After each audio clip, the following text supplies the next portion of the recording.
Okay, so a couple funny stories, or at least one funny story. Language and your adopted children. Okay, we adopted 3 times internationally. First, Guatemala. Obviously, that's Spanish. I speak a little bit of Spanish. Matea was 8 months, but she did hear Spanish, you know, her whole life. So we did speak a little bit of Spanish to her, and we needed the language for when we went over there. Even a little bit of Spanish that I knew actually was very helpful in communicating with her foster mom. She did not stay with her birth mom at all, with the exception of the time the mom had to come in for 4 different DNA tests and 4 different times to sign off relinquishment of Matea. She was a very young teen. I can't get into too many details, but she was excessively young and was not ready and did not want to take care of her baby because of her age mainly. So Matea was in foster care for 8 months before we adopted her. The foster mother and I still to this day are able to communicate because I know a little bit of Spanish. Very little. One day maybe I'll do an episode in Spanish. But I did have Matea in a Spanish preschool for a while, and she was identifying words. After our children from Ethiopia came home, it was more difficult because she wasn't hearing as much Spanish. She was hearing literally 3 different languages, a little bit of Spanish, mostly English, and then Amharic, which is the Ethiopian language. Very hard for us to learn. Our children obviously from Ethiopia spoke Amharic, but our son Jared, who was 5, was also speaking mainly Oromo because he had originally lived in a village that was speaking this other dialect. So that was difficult, but we had friends who were Ethiopian who both over in Ethiopia that communicated with them prior to our coming there and who stayed with us as we were traveling around there, also giving us a phone to translate. It was just amazing. And then their siblings were here just within miles of us, within a phone call's range, to be able to talk to Grace, Ella, and Jared anytime we would want, and they would come over and make dinner, all of this. So Grace still knows a little bit of Amharic. Ella has no desire to learn, which is difficult. Grace and I are on YouTube looking up phrases. Jared doesn't remember his language because he was so young. I think it took, I mean, I hate to say this, but probably about the same amount of time for them to lose their old language and learn a new language as any of the other kids. We were actually hoping they would hold on to it longer due to the fact that there's 3 of them, but that didn't really pan out that way.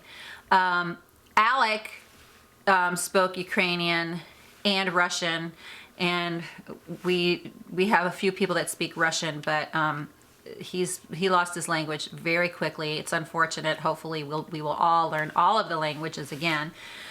We do have the culture involved. We have friends that are from Ethiopia, Hispanic speaking countries, and even friends who actually live in Ukraine and that kind of thing. But the funny story was that I wanted to learn Ukrainian and Russian, and I had this book when I went to Ukraine, and it was written by a French guy but had all of these adoption phrases, and I read them and thought I was learning keywords to learn when you are adopting. Do you have to go to the bathroom? Are you feeling okay? Are you thirsty? Are you hungry? Are you tired? Big, little, up, down, go, come, and then my favorite, please be quiet, please stop, you know, that kind of thing. In Amharic, it was Zimbaloo, be quiet, you know, and we had to constantly tell them to stop. So that was another phrase that we had. Great thing to do. But so I learned this word, do you have to pee, or phrase. So the first day I was so excited because we were outside in Ukraine with Alec, and I kept saying, Piska, Piska, Piska, Piska, because that's what it said in the book. Do you have to pee? Piska. Well, people are staring at me like, what is this American lady? Because literally I was in a place where nobody spoke English. Many countries you'll go there and you're like, oh, lots of them speak English. No, nobody spoke English. Nobody. Because I was in this region that nobody spoke English. Nobody. So I was like, Pisca, Pisca, Pisca. Well, Pisca is like a kid's word of like saying penis. I basically was walking around going, penis, penis, penis, penis, penis, rather than, do you have to pee, which is pisiet. Very embarrassing. The other thing about that, by the way, is that he had overalls on and all of these layers, because most countries love to layer up their kids. Even if it's 100 degrees, they're wearing tons of layers of clothing. So he had to pee while we were out playing. We would stay out for 2 or 3 hours, but he had to pee. This is the first day, and so I rushed him into the orphanage to find a bathroom, and they all were looking at me like, are you crazy? And I didn't know why. But by the next day, I just had my eyes opened a little bit. Everybody, including the girls, just peed outside. They'd pee in it. Boys were everywhere, in trees. The little girls always wore dresses and just peed in a hole. They did everything outside. Everything.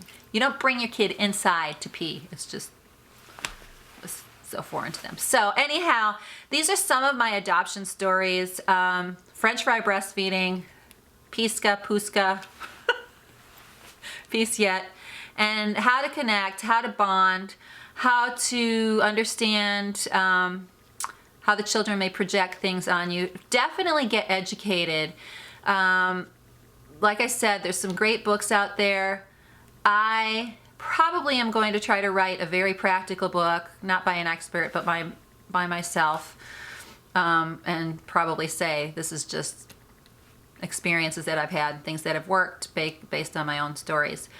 But so please watch YouParent for more adoption stories, and also just to see what we normally do, which is just fun family time together on these videos. Thank you. Please subscribe. YouParent. See you on YouTube.